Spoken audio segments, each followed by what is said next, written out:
وبعدين بقى يا حسونة، ديت الرحلة غصب عنهم، بس لا في مية أعوم فيها ولا مراجيح هتنطط عليها. يعني أنا المفروض أعمل إيه بقى في الصحراء دي؟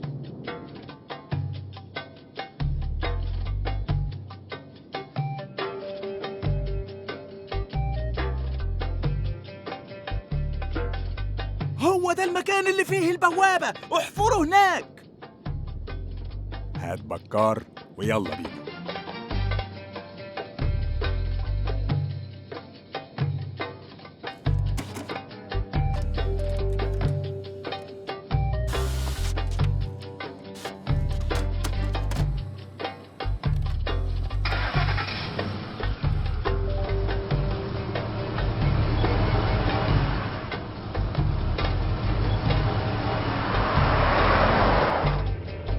قدام قدام، هنا. خلاص وصلنا.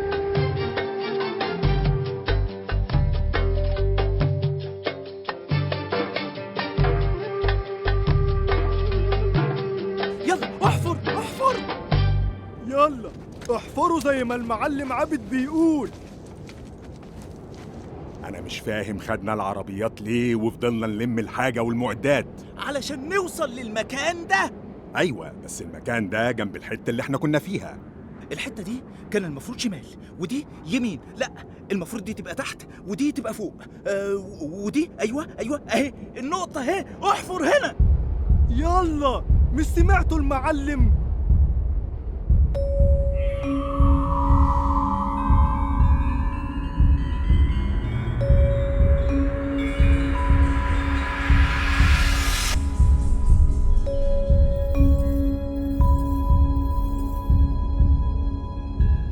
بكرة الصبح بالكتير هنوصل للبوابة اللي قال عليها المعلم عابد.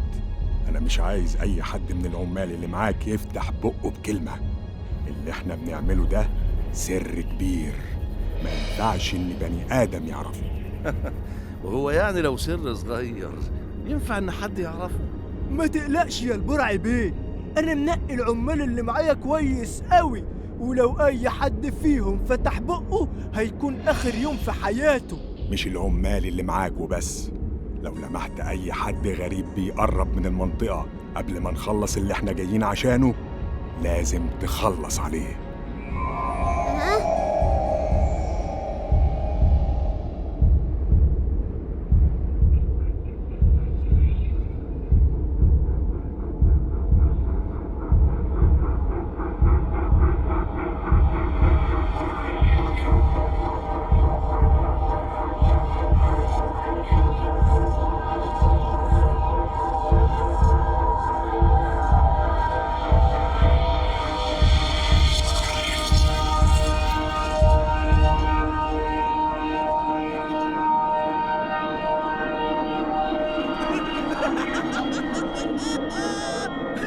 ايوه انا طلع كلامي مظبوط، طلع معايا حاجة. ايوه. مفيش فايدة يا البرعي بيه، الباب مش بيتحرك. انا هبقى مشهور، هطلع في التلفزيون. مش التلفزيون وبس، لا، ده انا هطلع كمان في النت وفي الشرايط. هي الفتحة دي بكار لازم يدخل منها. أنا فهمت الأسطورة بتقول كده ليه. لازم نجيب عيل صغير عشان الباب فوقه فتحة ما تعديش إلا عيل صغير. أدخل فين؟ ده مكان شكله مخيف. احنا ما اتفقناش على كده قبل ما نطلع الرحلة الغريبة دي. ما اتفقتوش؟ رحلة؟ هم ما جالوش لأهلك على حكاية المملكة القديمة؟ حكاية ايه ومملكة ايه؟ أنا جاي أطلع رحلة وبس. انتوا خدعتوني وخدعتوا الطفل ده وأنا أرفض إني أدخلكم التاريخ بالخداع. وانا كنت متوقع اللي هيحصل. طول عمرك صاحب رؤية يا البرعي بيه. شبانة، اتصرف.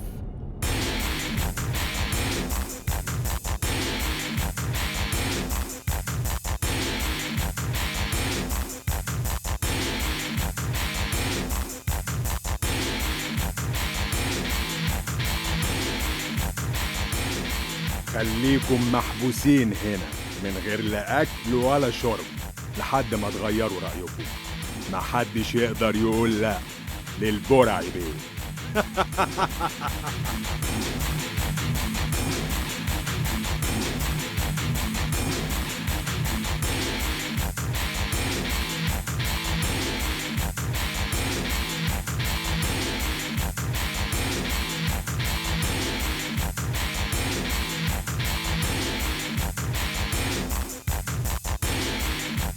ايه رأيك في المفاجأة دي يا البرعي؟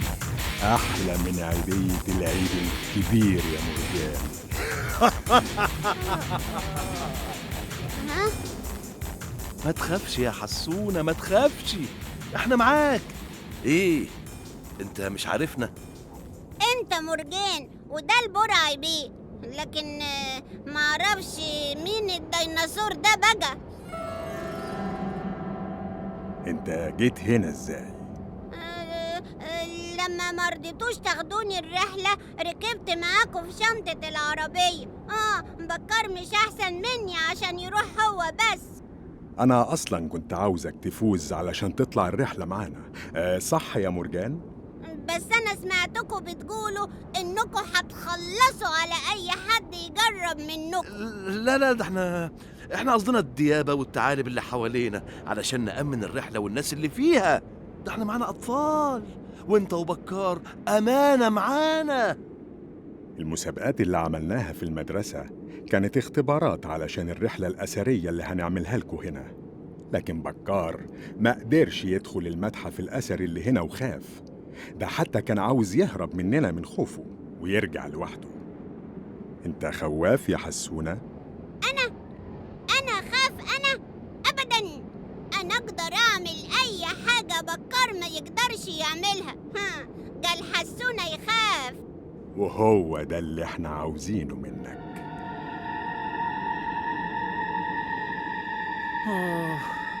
أنا هموت من الجوع والعطش. هو احنا كملنا نص ساعة؟ أمال بتعمل ايه في رمضان؟ ما هم ما ادوناش فرصة نتسحر قبل ما يربطونا. ايه ده؟ ايه الفار الغريب ده؟ ده مش فار، ده اسمه الجربوع، وهو نوع من أنواع القوارض. أنا جاتلي فكرة تخلينا نخرج من هنا بمساعدة الجربوع صاحبي. ايه؟ هتخليه يطلب البوليس؟ لأ، هتشوف.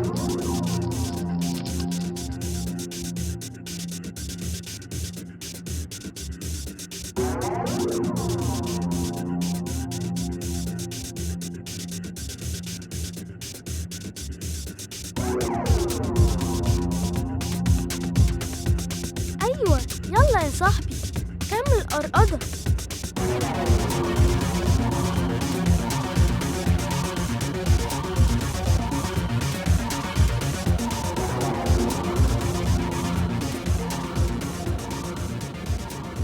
يلا ورينا شطارتك يا حسونة. هتقدر تدخل من الفتحة دي وتفتح لنا البوابة، ولا هتخاف زي بكار؟ أنا ما بخافش أبداً. أيوة كده بقى، أيوة، وخد ده معاك علشان ينور لك، وما تخافش. لو حصل لك أي حاجة أول ما هتشد الحبل شدتين هنسحبك على طول.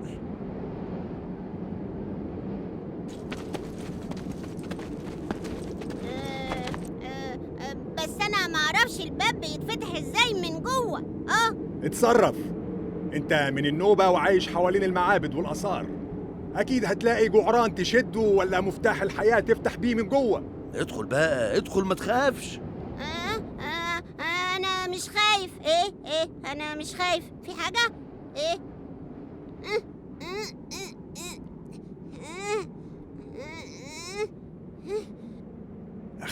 قربنا. مش فاضل غير ثواني ونوصل للكنز وسلاح الهكسوس الأثري. ايه ده؟ النفق ده ما بيخلصش ابدا ولا ايه؟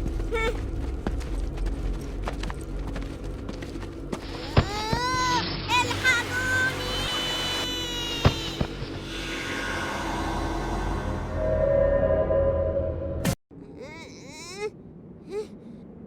أخيرا قربنا.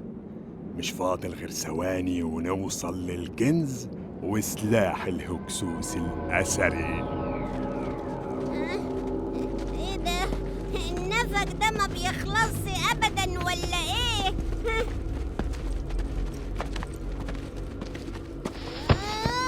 الحقوني!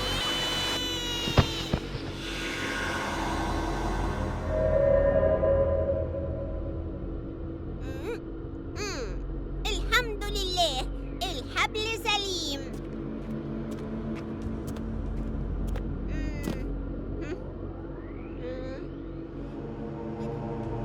قران أثري فعلا زي ما قال البرعي بيه، ده بيلمع قوي. هو في ايه؟ المكان اتهز ولا انا بيتهيألي؟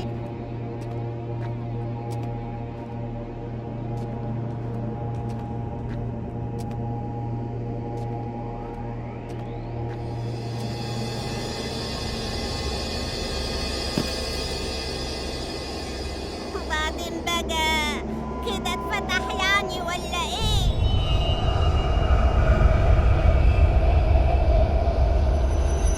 في ايه؟ ايه اللي بيحصل ده؟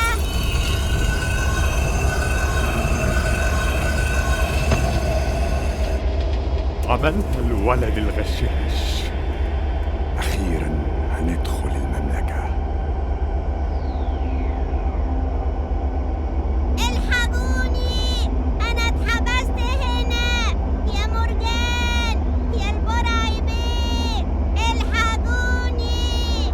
حسونا اتحبس يا جماعة! الحق يا البرعي بيه، الحبل انقطع، لا يكون الولد حصل له حاجة. المهم ندخل المملكة، ولما نخرج نبقى نشوف الموضوع ده. بينا يا رجالة.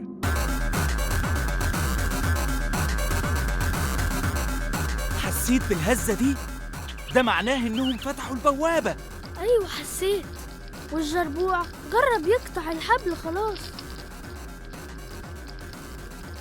شاطر، أهو فك الحبل أهو. يلا يلا يلا بسرعة. يلا بينا. أول ما نخرج من هنا نطلع على الطريق ونهرب من غير ما حد يشوفنا.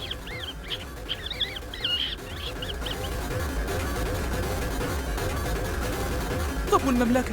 ما ينفعش أبص عليها بص. يوه، وافرض مسكونا تاني. بص بس. الحقونا الحقونا! البرعي بيه واللي معاه بلعتهم المقبرة. إزاي؟ إيه؟ إيه اللي حصل؟ بتقول إيه؟ كنا ماشيين في أمان الله وفجأة الحيطان لفت بيهم واختفوا. أنا صعبان عليا العيل الصغير اللي اتحبس هناك. عيل مين ده؟ عيل صغير اسمه حسونة، هو اللي فتح باب المملكة حسونة؟ وضاع حسونة هو هنا؟ كمان جوه المملكة. لأ. الحقوني! الحقوني! لا لا لا لا لا، اوعى تخلص، انا بخاف من الضلمة. تعالي لي يما. الحقوني!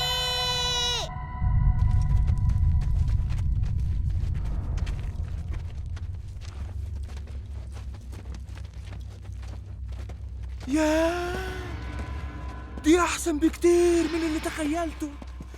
أنا مش مصدق إني هنا. شايف الروعة يا بكار. وإني عايز ألاقي حسون. طيب خليك جنبي علشان ما نتوهش من بعض. أنا لما درست المملكة اكتشفت إن الهكسوس كانوا عاملين مصايد وأفخاخ كتير للجواسيس. إيه ده؟ ها؟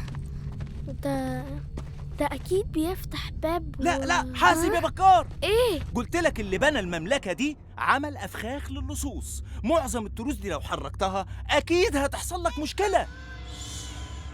سامع الصوت ده؟ ده أكنه ولد صغير. أيوة، ده صوت حسونة. بس ده جاي من جوه الحيطة. حسونة يا حسونة، أني بكار، أنت سامعني؟ ايوه يا بكار، الحقني، انا خايف قوي قوي. أنت دخلت جوه الحيطة إزاي؟ الأوضة قفلت عليا. طيب ما تخافش، هنحاول نخرجك. هنعمل ايه يا عم عابد؟ طيب تعالى ورايا، يمكن نلاقي طريقة للفتح من جوه.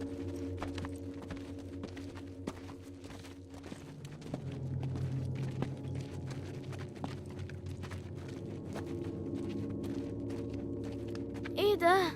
الطريق مسدود. طب وبعدين؟ الراجل قال المقبرة بلعتهم، مش يمكن يكون فيه مدخل سري؟ ايوه، يمكن لو دوسنا هنا مثلا. ممكن جدا، لأن ده أكيد مش فخ ولا حاجة. يلا دوس. اهو.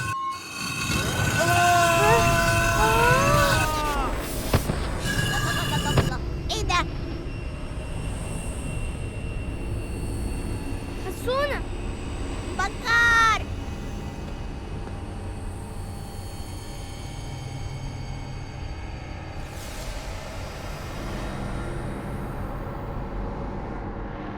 احنا فين كده؟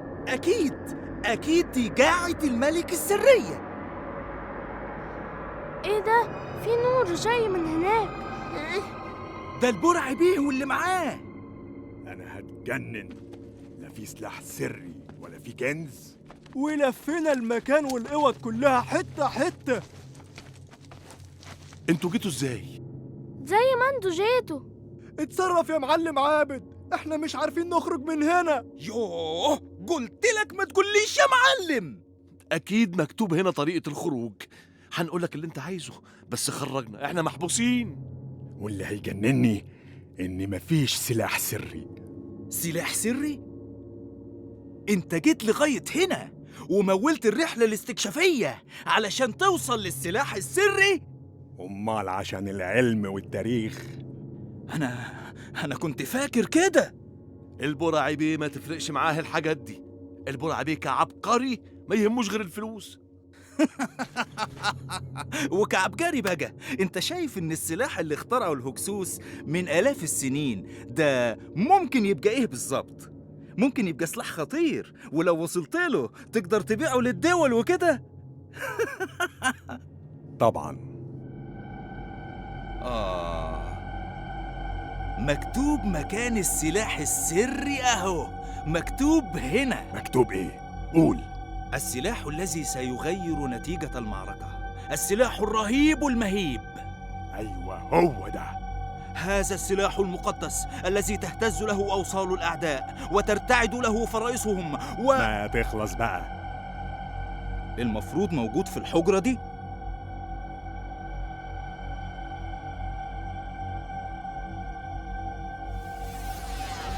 البعران ده هو المفتاح.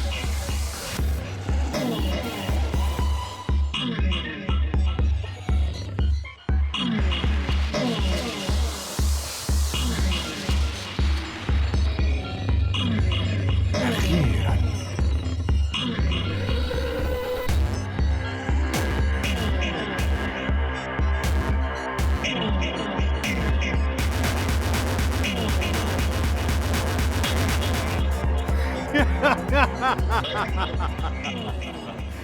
أخيراً بقيت أقوى واحد في العالم.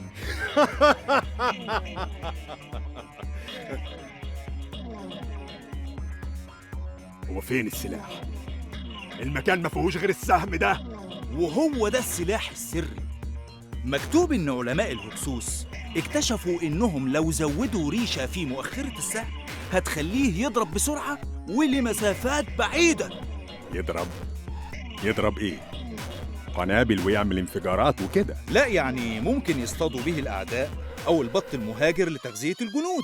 والكلام ده بقى أيام حرب الهكسوس وأحمس. كانت أحلى أيام. هو ده السلاح السري.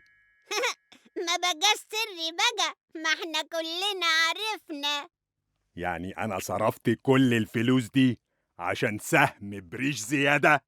في الحقيقة السهم ده ما فيهوش غير ريشة واحدة زيادة، وأعتقد إن اللغة الهكسوسية ما كانش فيها فرق بين المفرد والجمع. أنا هتجنن. مش مشكلة يا البرعي بيه، المهم دلوقتي خلينا في الكنز. كنز إيه؟ الكنز اللي احنا جايين علشان نستولي عليه. مفيش كنز ولا حاجة، أنا جاي عشان السلاح ده.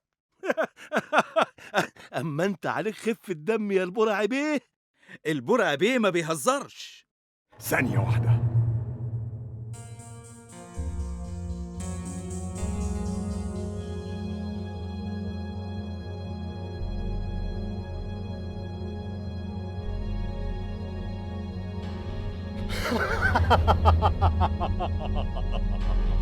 فيه إيه؟ أنت عامل نفسك ذكي، بس أنت مش أذكى من البرعي. بيه، ده مش السلاح السري. السلاح السري ورا الحيطة دي. وعرفت إزاي؟ السهم بيشاور على المنطقة دي، ولو بصيت كويس هتلاقي إن فيه ترس. شبانة، مرجان، بلاش تعالوا الله. نحرك الترس ده مع بعض عشان نوصل للسلاح السري. يا البرع بيه، يا البرع بيه، خلي بالك، خلي مش بالك عايز لأن ولا كلمة. يلا. ارجع لورا. الباب بيفتح.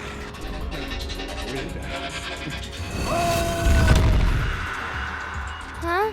هم حصل لهم ايه؟ هتلاقي الممر اللي هم وقعوا فيه ده بيوصل للصحراء، بس مش عارف بقى في حد هيلاقيهم ولا ايه.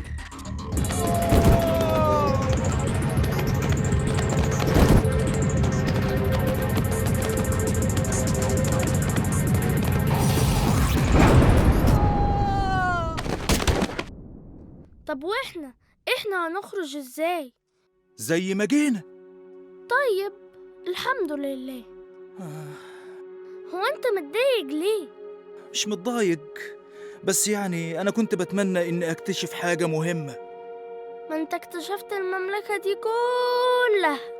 اكتشاف مهم طبعا، بس عارف مش هو ده اللي أنا كنت متوقعه. أنا كنت فاكر إني هلاقي سر قديم، سلاح خطير، كنز ما حصلش، يعني حاجة تستاهل التعب والمجهود والترياجة اللي الواحد خدها وتكتب اسمي في كتب التاريخ. انت عارف مثلا إن الهكسوس دفنوا كل ثرواتهم وذهبهم في مكان غامض قبل ما يسيبوا مصر. يا حسونة، وبعدين بقى ايه ده؟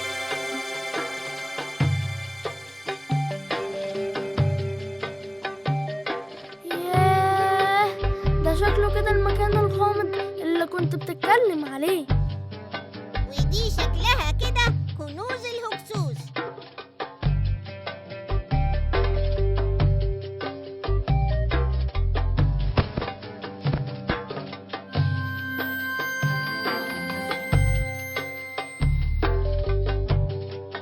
أنا طبعا مبسوط جدا إني اكتشفت الاكتشاف ده، واللي ساعدني فيه الطفل العبقري بكار وصديقه حسونة.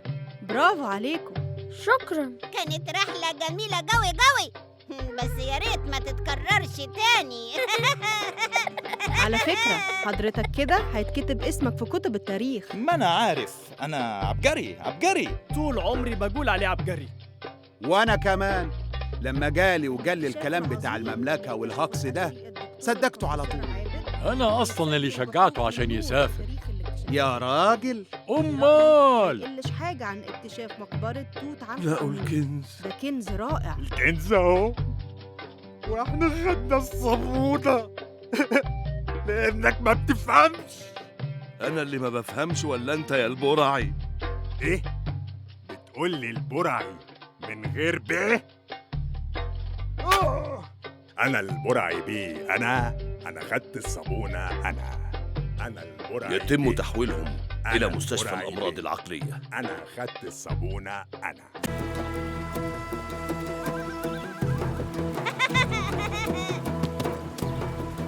مع السلامة، مع السلامة يا عم شلالي. مع السلامة يا بكار. عم شلالي، أمي عايزة تعدي البر التاني على المغرب علشان تشتري حاجات من السوق اللي هناك. أهلا وسهلا، وأني هبقى هنا. واني عايزة اجي على العصر عشان اصطاد سمك. أنت بالذات لا يا حسونة. ليه بس كده يا عم شلالي؟ المرة اللي فاتت المركب كانت هتغرق.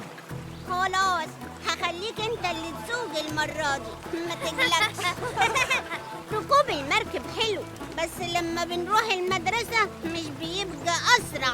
بنفضل واقفين نستنى المركب، وعم شلالي عجز وبقى بطيء قوي. بس المركبة جميلة، ولو صحينا بدري ممكن ناخدها كل يوم وما نمشيش. بس المشي مفيد. نروح مشي ونرجع بالمركب. وانت بقى اللي تحاسب على المركب كل يوم. هتلعب معانا النهاردة؟ عايزين نلعب عسكر وحرامية. وحسونة يبقى الحرامي. حرامي حرامي حرامي، ما عنديش مانع. أنا عايز أروح متحف النوبة. اشمعنى؟ حبيب أبوها تعين هناك وهيدخلنا كل يوم ببلاش. يا ريته تعين في مدينة ملاهي ولا سايبر، كنا استفدنا صحيح. وهو يعني عشان أبوها تعين نقوم ندخل ببلاش؟ المفروض وإحنا داخلين المتحف ندفع زي أي حد. أنا بقول نلعب عسكر وحرامية فعلا، بدل ما نخسر بعض بقى. ها؟ إيه ده؟ يمكن حد جوه عيان ولا حاجة. أمي.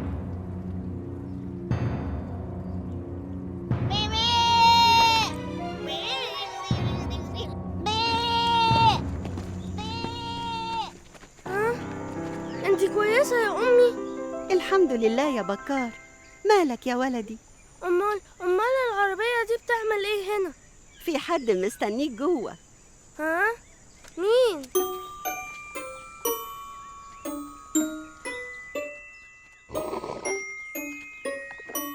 تعال يا بكار. هو حضرتك مين؟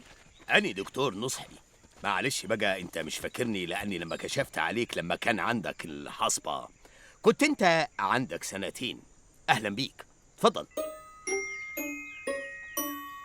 بص، أني سألت ناس كتير وكلمت والدتك وفهمتني كل حاجة، وهي ست متفهمة جدا في الحقيقة، ووافقت إني أطلب منك تساعدني في الحالة الإنسانية اللي عندنا. حالة إيه؟ أنا مش فاهم حاجة. في واحد اتعرض لحادثة خلته يفقد الذاكرة. يعني إيه؟ يعني ينسى كل حاجة. وما يفتكرش حتى اسمه، زي ما بنشوف في الأفلام. هي حالة نادرة، بس هو ده بالظبط اللي حصل. هو مين اللي حصل له كده؟ راجل كبير عربية خبطته لما جالي على المستشفى، كان فعلا ناسي اسمه ومش عارف أي حاجة عن نفسه. الحاجة الوحيدة اللي كان فاكرها وعارفها هي اسمك انت يا بكار. هو عمل الحادثة في مكان قريب قوي من هنا، وأني عارفك طبعا، فقلت أخليك تيجي تشوفه، يمكن تساعده إنه يفتكر. هو فين؟ تعال معايا المستشفى وانت تشوفه.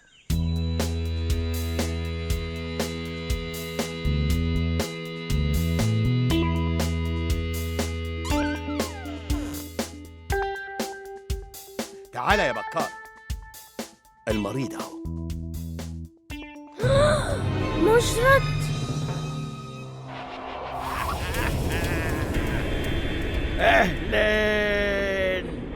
اهلا يا ابو كف رقيق وصغير، وحشتني وحشتني ايامك يا ابو البكارير. الو، شكرا يا حضرة الضابط، الف شكر الف شكر، مع السلامة. الضابط ده في المديرية بيقول لي ان مشرد خرج من السجن ومفيش عليه احكام تانية. أنا مش عارف يا دكتور، أنا ممكن أعمل إيه؟ معلش، أنا ما كنتش أعرف إنه لص خطير للدرجة دي، بس برضه لو تحب يعني ممكن تساعده يفتكر. طب وهي دي يعني حاجة كويسة؟ مشرط كان لسه أصار، ولو افتكر ممكن يرجع يسرق تاني.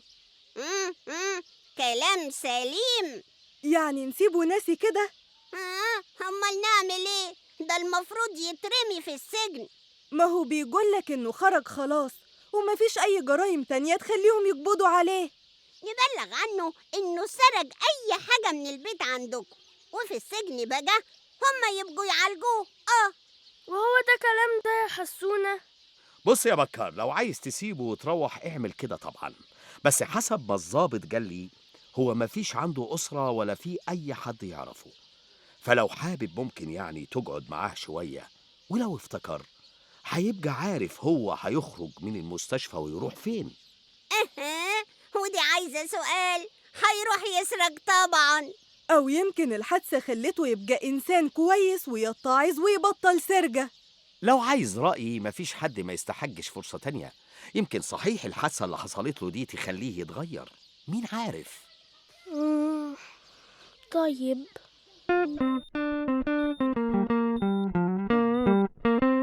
كلمه وما تحاولش تفكره بأي جريمة هو عملها، أما نشوف هيحصل إيه. يعني أقول له إيه؟ اتصرف.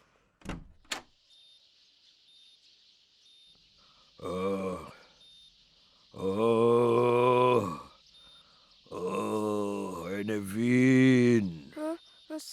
صباح الخير يا عم مشرط. مشرط؟ الاسم ده مش غريب عليا.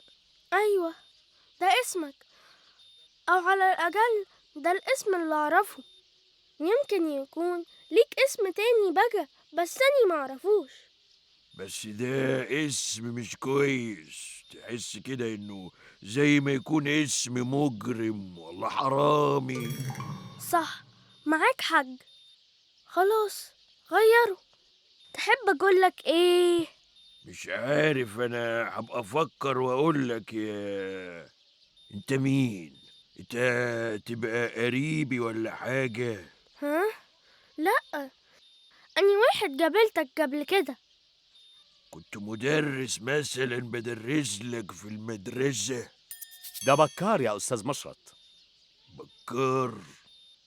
ده الاسم الوحيد اللي انت كنت عارفه. صحيح، بس أنا مش عارف ليه الاسم ده مضايقني. أكيد أنت غلطان يا عم مشرط، وأني يعني هضايقك في إيه؟ طب أنت تعرفني منين بالظبط؟ ها؟ تقدر تقول كده يعني إني كنت بجابلك كتير لأنك كنت بتشتغل جنبنا دايما. عشان كده. طب أنا بقى كنت بشتغل إيه؟ كنت بتشتغل شغلانة غريبة شوية. غريبة إزاي يعني؟ يعني شغلانة في الآثار والحاجات دي. يبقى أكيد كنت بشتغل مرشد سياحي، بس حاجة غريبة، أنا مش فاكر اسمي ولا أي حاجة عن نفسي. بس أيوة، أنا دلوقتي حالا افتكرت حاجات كتير جدا عن الآثار والتماثيل الفرعونية والكنوز المستخبية. ابتدى يفتكر. برافو عليك. برافو إيه بس يا دكتور، أني خايف جدا. بتقول حاجة يا بكار؟ لا ولا حاجة يا أخي، مش عارف ليه اسمك ده مضايقني. ما تغيره انت كمان. تعال نسمي نفسنا احنا الاتنين اسم واحد. ايه رأيك في مسعد؟ انت رايح فين يا أستاذ مشرط؟ انا الحمد لله بقيت كويس. صحيح انا ما افتكرتش حاجة قوي، بس طالما بكار عارف انا كنت شغال فين، يبقى بعد اذنك خدني للمكان اللي كنت شغال فيه، واكيد هقابل هناك ناس تعرفني، ولو مش عارفيني قوي هلاقي عندهم بياناتي واسمي الحقيقي وعنواني وكده يعني. يلا بينا يا ابو البكارير. انا افتكرت حاجة كمان اهو.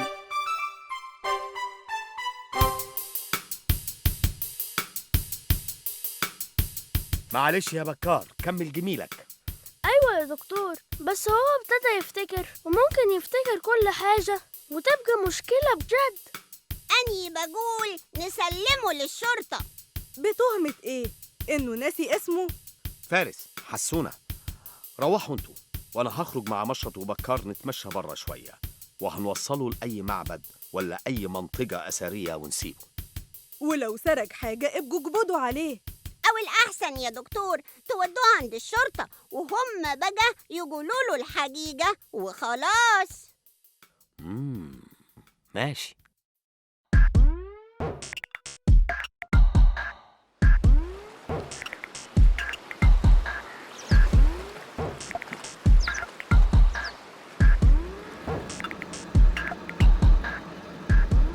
واحنا رايحين فين يا دكتور؟ بص يا أخي مشرط، احنا هنوديك جسم الشرطة وهيقولوا لك كل حاجة، لأنهم أكيد عندهم السجل بتاعك كله. طب ما توديني الشغل بتاعي زي ما اتفقنا. الشغل بتاعك ممكن ما نلاقيش حد فيه، وخصوصا إنك أنت كنت بتتنجل في أكتر من مكان، ومش هنلاقي حد عارفك هناك. طيب اللي تشوفه. أنا كل اللي بتمناه إني حتى لو ما افتكرتش أي حاجة أشتغل شغلانة شريفة آكل منها عيش بالحلال وأعيش في حالي. أنا زي ما بقول لك يا دكتور عارف حاجات كتير عن الآثار، ده أنا كل شوية بكتشف معلومات في دماغي ممكن تخليني أبقى أحسن مرشد في كمصر. يا دكتور ممكن نقف على جنب شوية؟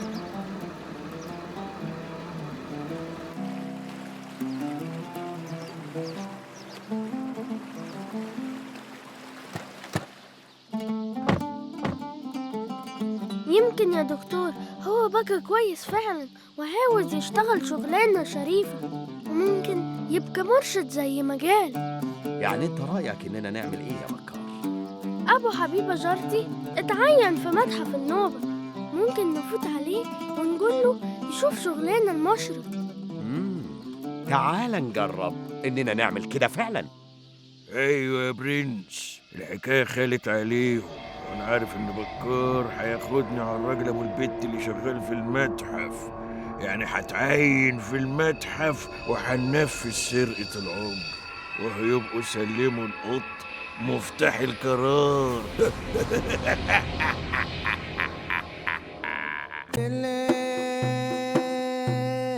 هاي بكار، ايه ده؟ انتي عرفتي انني منين؟ سمعت صوتك بتكلم الدكتور نصحي بره. وعرفتي كمان انني بره؟ انا زي ما كنت بشوف بوداني. خلي بالك يا دكتور.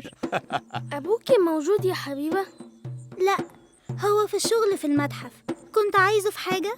هي حاجة غريبة شوية، بس لازم برضو تبقي عارفاها.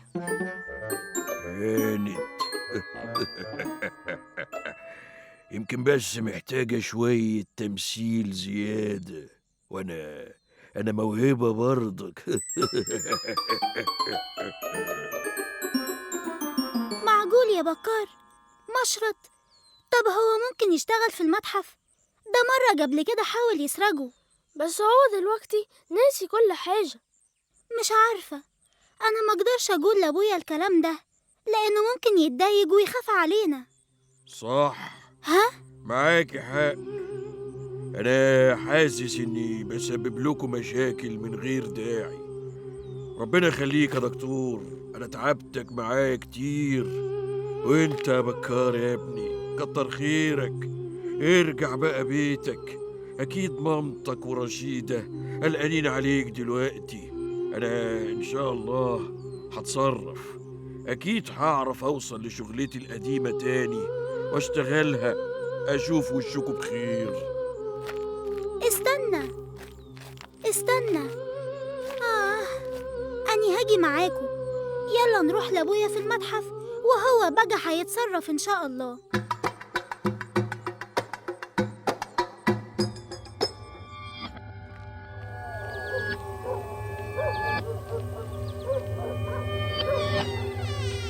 ازيك يا عم ويندي؟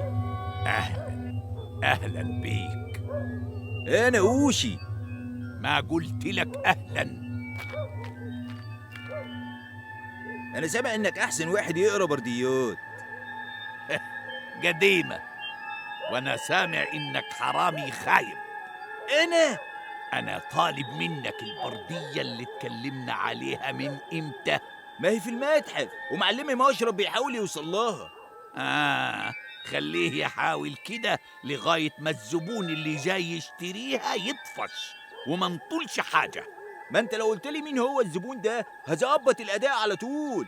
لا ياض إور وتخلص معاه وما تدينيش نصيبي. عيب، أنا برضه أعمل حاجة زي كده؟ حرامي ومساعد مشرب، ما تعملش كده ليه؟ البردية دي فيها سر وأني لازم أعرفه قبل ما نبيعها، لأن ممكن أي حد يضحك علينا ويدينا أقل من تمنها، والكلام ده لازم يحصل على بكرة بالكتير، لأن الزبون اللي عايز يشتريها أجنبي وهيسافر على بلاده بعد يومين. مشرد هيدخل المتحف النهارده. يعني إيه؟ يعني على بكرة تكون عندك، بس عايزين منك مساعدة صغننة علشان نعرف ننجز على نضيف. عايزين ورقة بردي شبه اللي هنسرقها علشان نحطها مكانها في المتحف ومحدش يحس بالسرقة. انت عارف ان البردية اللي احنا عايزينها موجودة في مخزن المتحف. انا مش عارف ممكن مشرط يعرف يدخله ازاي اصلا. انا متأكد انه هيتصرف، معلمي قديم في الجار ومش سهل ابدا.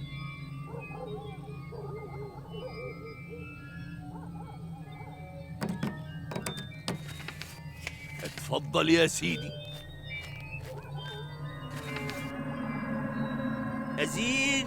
أزيدي شغل فراعنة بصحيح. بس ما تسواش 10 جنيه، التانية بقى تسوى ملايين.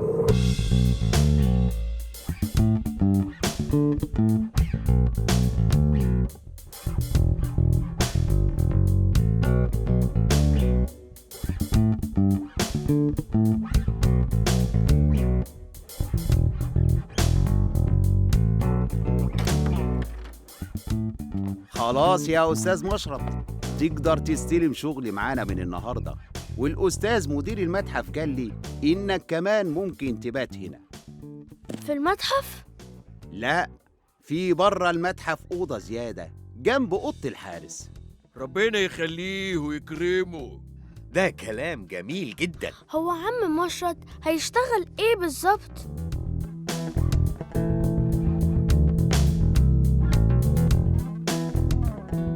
هنا يا أستاذ مشرط، شغلك هيبقى في المخزن. يا سلام، شوف الصدف. صدف إيه؟ قصدي يعني ده مكان جميل جدا وهيخليني قاعد طول اليوم وسط الحاجات اللي بحبها، اللي هي الحاجات الوحيدة اللي أنا فاكرها. هتمسك الدفتر ده وتدون فيه بيانات كل قطعة أثرية موجودة هنا. بس دي شغلانة صعبة جدا ومتعبة، لأننا كل يوم تقريبا بيجيلنا آثار جديدة. وكل كام يوم بتعملوا جرد؟ ها؟ كل يوم بالليل. على بركة الليل.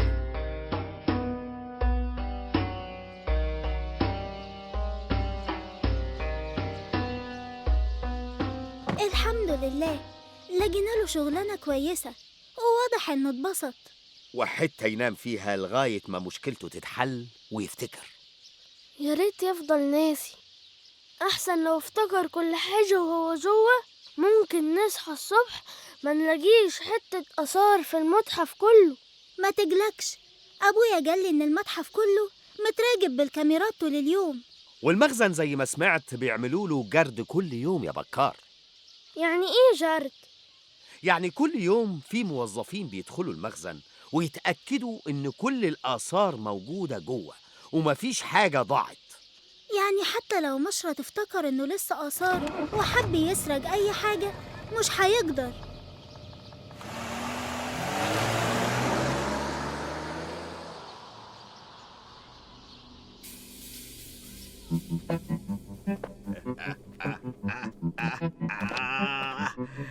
حبيبي يا بكار يا ابو البكارير، مش عارف من غيرك كنت عملت ايه.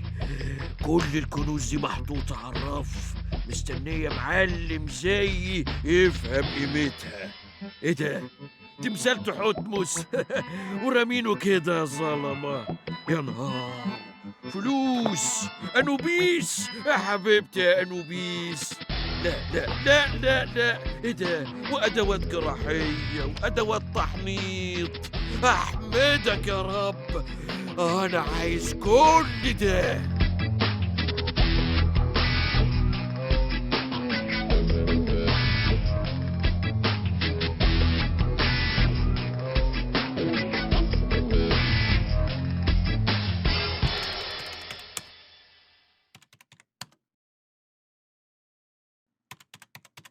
واضح إن مخاوفنا مش حقيقية، وعلى كل حال استمر في مراقبته لغاية ما نتأكد إنه كويس.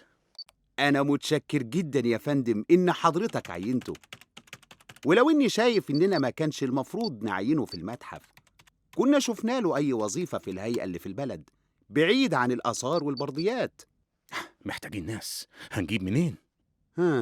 طب ربنا يسهل ويطلع كويس فعلا.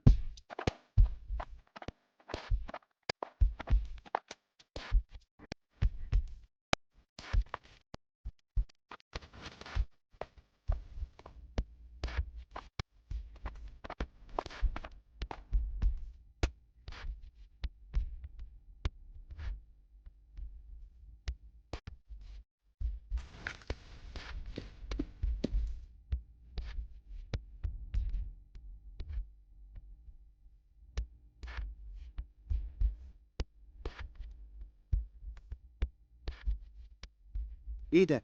مشرط راح فين؟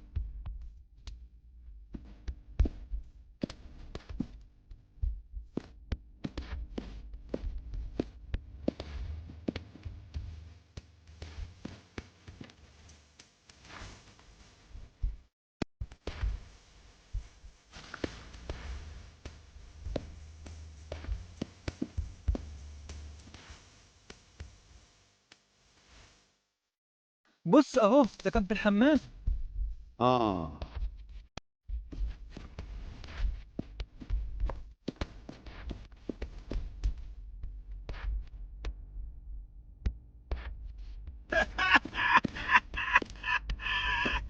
بابا اعملوا بقى الجرد بتاعكم براحتكم.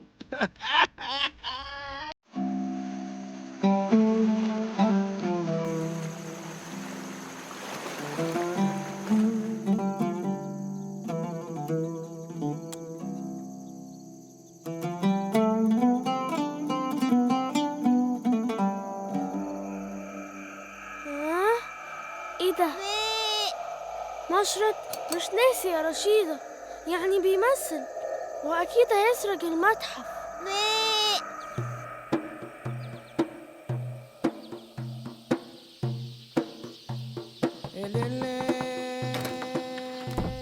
هوي حبيبة.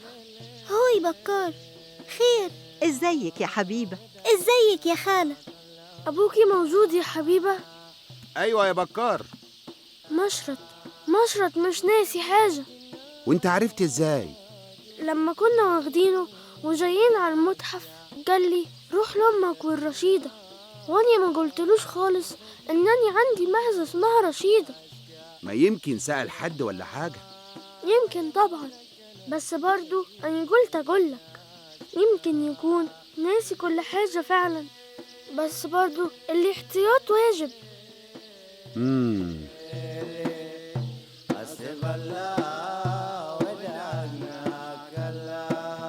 أنا ما كنتش مطمن.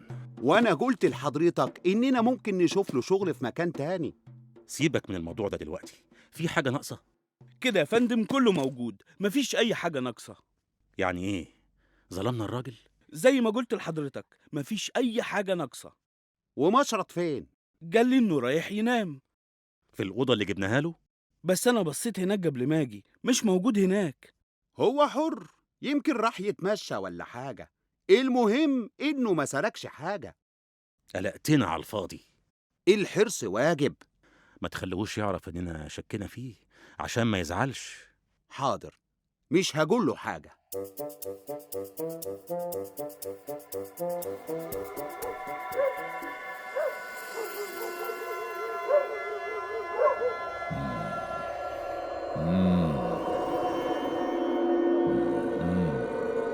ايه يا ريس أويندي؟ أني شاكك في حاجة. اللي هي لو حقيقة يبقى الزبون بتاع النهاردة مش هيلزمنا. اللي هي ايه برضه؟ دي تحتها خريطة. خريطة ايه؟ مش عارف، بس ممكن تكون حاجة اكتشفوها أصلا وطلعوها من تحت الأرض ومحطوطة في متحف هنا ولا في القاهرة، وممكن بقى تكون سر ولسه ما حدش اكتشفه.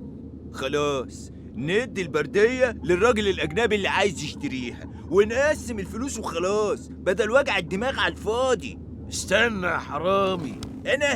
انت لسه ورور على قدك، ما تفهمش في الحاجات دي مش شغلانة تخطف واجري. قول يا كبير. واحنا ليه ما نعملش الاتنين؟ انت مش راجل بتعرف تقرا البرديات؟ اقرا لنا الخريطة ونقلها في ورقة ونبيع البردية ونكمل احنا. الخريطة تحت الرسم، يعني لازم أمسح الرسم ده كله عشان أعرف أقراها. والبردية تبوظ وفلوسها تضيع علينا. أنا بقول بلاش. وأنا بقول نجرب. ولو البردية دي باظت على ما فيش، المتحف مليان وأنا لسه شغال هناك ومفيش حد خد باله من أي حاجة. بس لو طلع الراجل ده معاه حق. عم مشرط بقول لك احتمال يلاقي خريطة، وبعدين احتمال توصلنا لحاجة، وبعدين احتمال تكون الحاجة دي لسه محدش اكتشفها، واحتمال تبقى اتاخدت خلاص. كل دي احتمالات، وانا بقى بتاع الأكيد. احنا في ايدينا بردية تتباع بملايين، وانت دلوقتي شغال في المتحف، يعني ممكن كل يوم تجيب لنا واحدة جديدة، وأويندي يعمل مكانها واحدة مزيفة، ونبيع ونكسب من غير ما حد ياخد باله. هنطمع ليه؟ السلام يا داوشي، تعجبني فيك قناعتك. شكرا يا معلم. أنا بقى عايز أعرف الخريطة اللي في البردية دي. وانا؟ انت مالكش رأي، قلت لك ور انت ور. اشتغل يا ويندي، امسح الرسم وخلينا نشوف الخريطة اللي بتقول عليها. ومش مهم الزبون اللي هيشتري ده، بكرة نجيب مليون زبون غيره.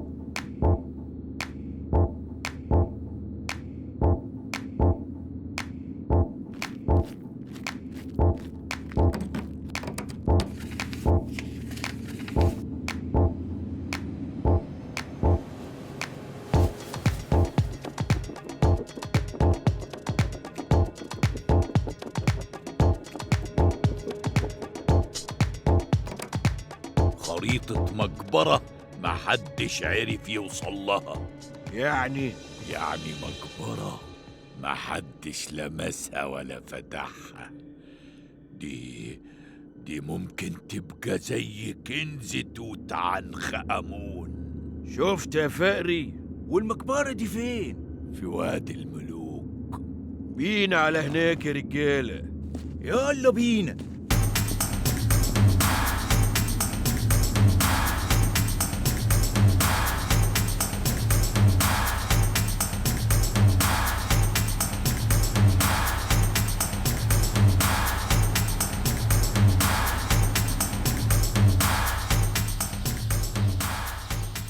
يا حسون، وإيه يعني لما تجابله؟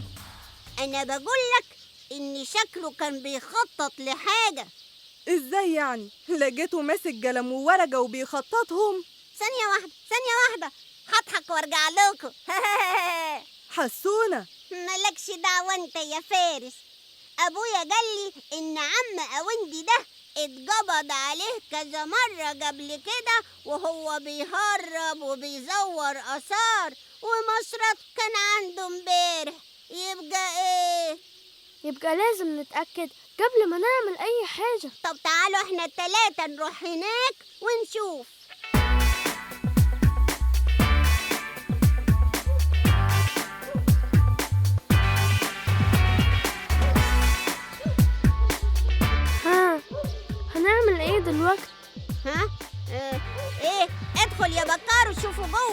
ما تدخل انت. إيه انت فاكرني ان انا خايف؟ لا بس انا يعني عايزك تدخل انت عشان تتشجع. طب اقول لكم تعالوا احنا التلاتة نعمل نفسنا هنشتري حاجة. هاي واضح ان مفيش حد. طب يلا نمشي. ده انت جبان جبن. عايز ايه يا فارس؟ انت مش جايبنا وراك لغاية هنا؟ لو عاوز تمشي امشي يا حسونة، اني مش همشي. ولو جه عم اويندي هقوله ان ايه ده؟ ها قلت لك حرامي. هي دي الأصلية، وواضح إن مشرط حط بردية مزورة وخد دي. وليه مسحوها وبوظوها كده؟ بص كويس يا حضرة المدير، دي خريطة. خريطة؟ خريطة المقبرة مش معروفة، محدش دخلها قبل كده، دي في وادي الملوك. يبقى لازم نبلغ الشرطة فوراً.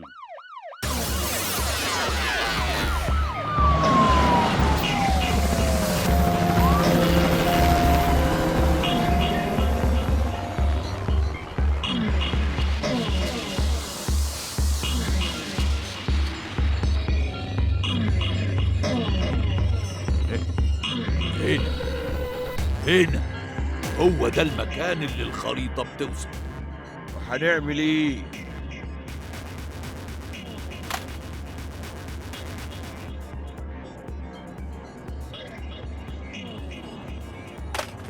ايه؟ احنا هنحفر وانت هتقف تتفرج؟ أني راجل عجوز وكفاية إني وصلتكوا لهنا. يلا بينا. بيتهيألي إن احنا مش هنضطر نحفر. ليه؟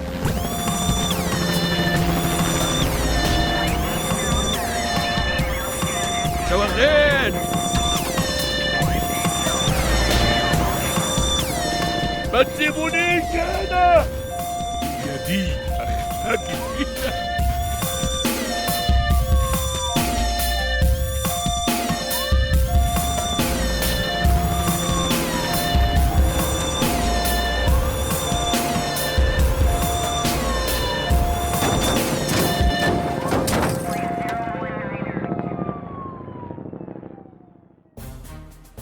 مش عارفين نشكركم ازاي.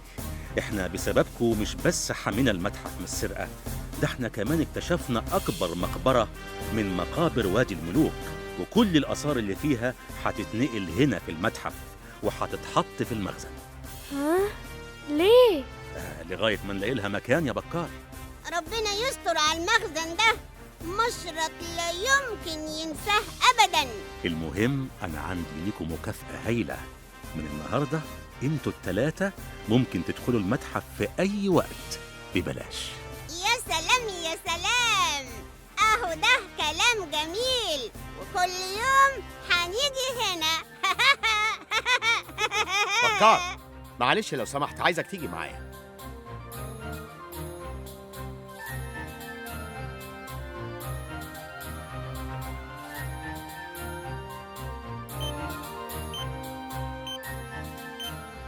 المرة دي فقد الذاكرة فعلا. ايه؟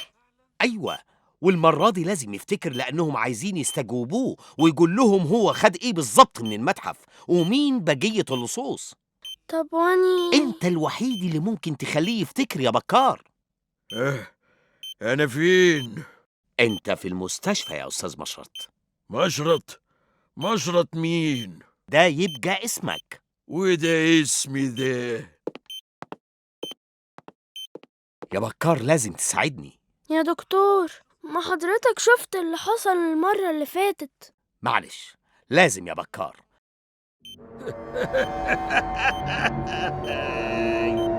هيصدقوني تاني واضحك عليهم تاني.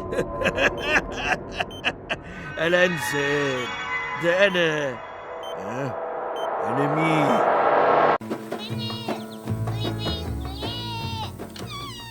بكار، صباح الخير يا أمي. صباح النور. انت صاحي من بدري وصليت وفطرت كمان. ده ايه النشاط ده كله؟ النهارده اجازه واني خلصت الواجب وعايزه اروح اقابل همام وفارس. ومستعجل كده ليه؟ مش عايز اضيع وقت خالص، عايزة أحس إني استفدت من كل دقيقة في الأجازة. ربنا يسعدك.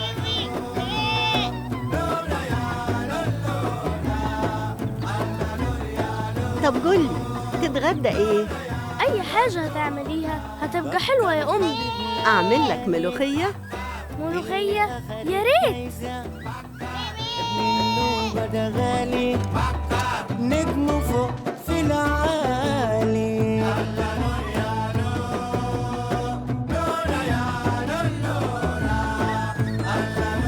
هاي همام، هاي هاي بكار، هاي حسونة، هاي فارس، هاي هنعمل ايه؟ عايزينها تبقى أحلى أجازة. أنا عندي فكرة حلوة. وانا مش مطمن. تعالوا نروح المكتبة نقرا، ده في كتب جديدة نزلت امبارح واني مش قادر استنى. قلتلكوا مش مطمن. كتب ونقرا. ايوه يا حسونة، تعال شلبون بيقول انها قصص جميلة جدا. يا بكار، احنا لسه كنا في المدرسة وعمالين نقرا ونحفظ ونكتب، وبنقول لك عايزينها تبقى أجازة كويسة. وبعدين احنا عايزين نتحرك، هنخرج من البيت نقعد في مكتبة؟ خلينا قاعدين في البيت احسن. تعالوا نطير طيارات ورق. وانا ما بحبش الطيارات الورق. ولا انا. وانا عايز اقرا. يوه، تعالوا نلعب كورة. هو احنا مفيش اي حاجة نعملها غير الكورة؟ انا زهقت من الكورة. لانك على طول بتتغلب. ما انتوا بتخلونا العب مع بكار وهو ما بيعرفش يلعب ولا يقف جون. انا مش عايز العب كورة. تعالوا نلعب بلي. ايه ده؟ انا ممكن اسلف كل واحد بلية ونلعب مع بعض. لا طبعا، نلعب كورة. نطير طيارات. نقرا. نلعب بالبلي. خلاص تعالوا نلعب حاجة تانية خالص مع بعض. ايه هي؟ استغماية. فارس يعد ويغمي عينيه واحنا نستخبى. وش معنى انا؟ ما تغمض انت عينيك. نعمل جرعة. انا مش عايز العب استغماية، تعالوا نلعب نط البصل. مش على الصبح كده يا همام، هنتعب ومش هنبقى عارفين نعمل ايه تاني. هو احنا عارفين نعمل ايه اولاني لما هنعمل تاني؟ طب تعالوا نروح المكتبة نلون بالالوان. برضو المكتبة؟ يا بكار مش عايزين نقعد، عايزين نتحرك. وبعدين انت بس اللي بتعرف ترسم. بقول لكم ايه، تيجوا بدل ما نلعب نطلع المركب مع ابويا ونصطاد سمك. وبالمرة نبقى اشتغلنا مع ابوك ببلاش. ايه اللي بتقوله ده؟ ما بحبش ان اطلع اصطاد. ما تيجوا نروح السوق نتفرج على الأراجوز. شفته 100 مرة. يبقى ما قدامناش غير اننا نجيب بومب وصواريخ ونفضل طول اليوم نفرجحهم تك تك تك تك تك تك. لا طبعا، انا عندي فكرة تانية.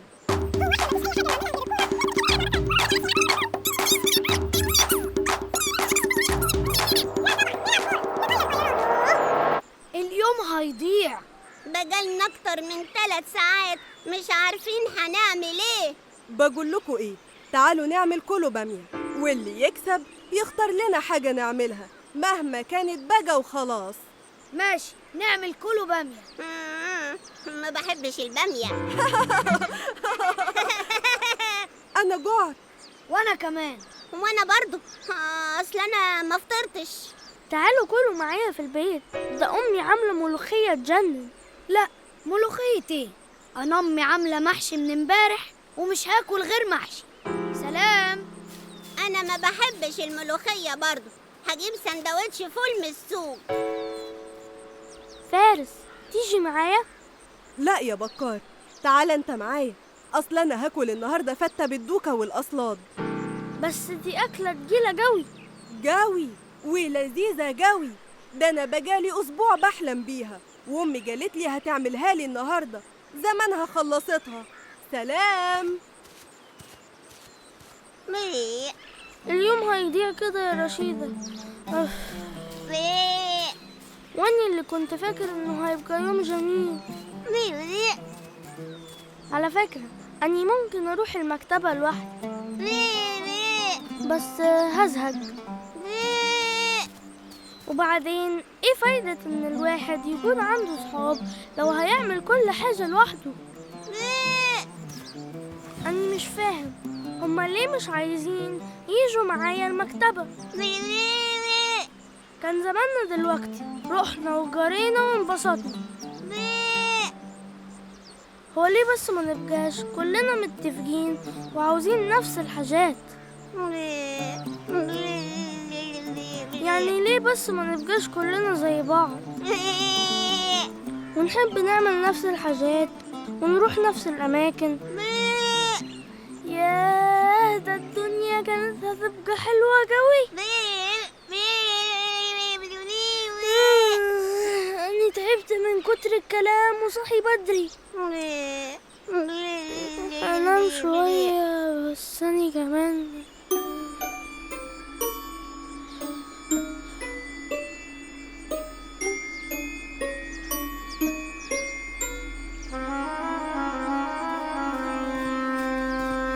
بكار، اصحى يا بكار. ايه ده؟ هو انت مين؟ يعني ايه السؤال ده؟ انت مين؟ وازاي انت شبهي قوي كده؟ انا بكار برضو وعشان كده شبهك، او انت اللي شبهي، مش هتفرق. يلا تصبح على خير يا بكار. أنا تعبت من كتر الكلام وصاحي من بدري وعاوزة أنام شوية بقى. رشيدة، وانتي فاهمة حاجة؟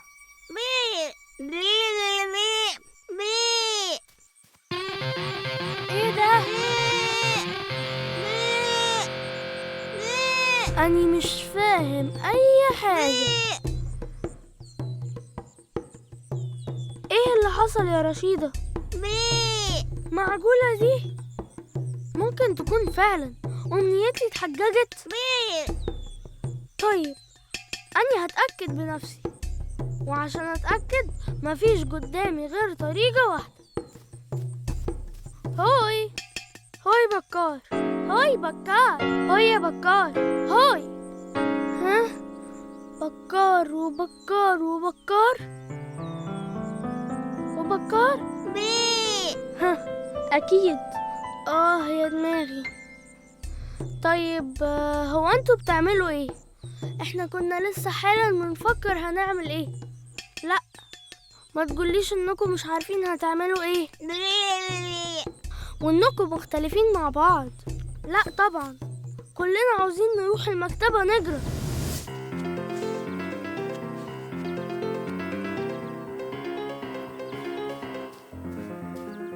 رشيدة، أمنيتي اتحققت. كل الناس بقوا زيي يا رشيدة، ومش هنختلف مع بعض أبدا، ولا هيبقى في حد عايز يمشي كلامه على التاني أو ايه ده؟ ايه؟ اقف في دورك. هو ده طابور ايه؟ طابور المكتبة.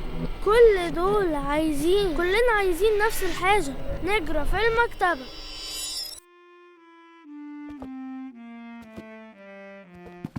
السلام عليكم. وعليكم السلام ورحمة الله وبركاته.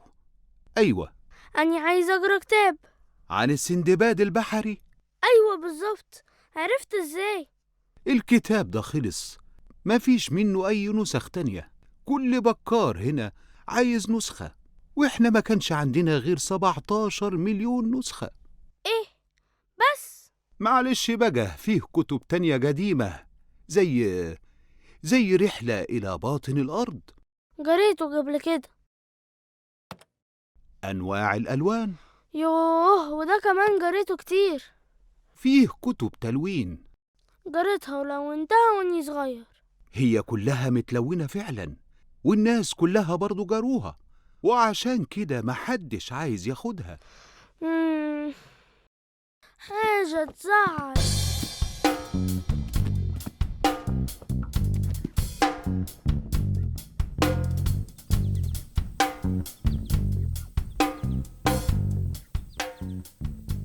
معلش، دي مشكلة واحدة. أنا هعمل حاجة تانية. يا جماعة، تيجوا نرسم. فكرة حلوة. أيوة، يلا نرسم.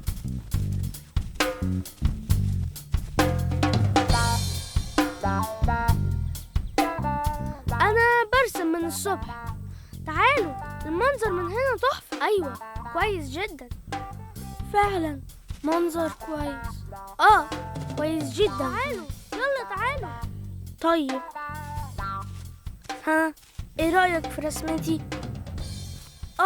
زي رسمتي. دي نفس شكل رسمتي بالظبط. لا، دي رسمتي. الله على رسمي.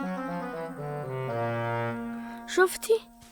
كل الناس بيرسموا زي رشيدة، او انت اللي بترسم زي كل الناس. مفيش هنا حد احسن من حد في اي حاجة. ايوه، كلنا زي بعض.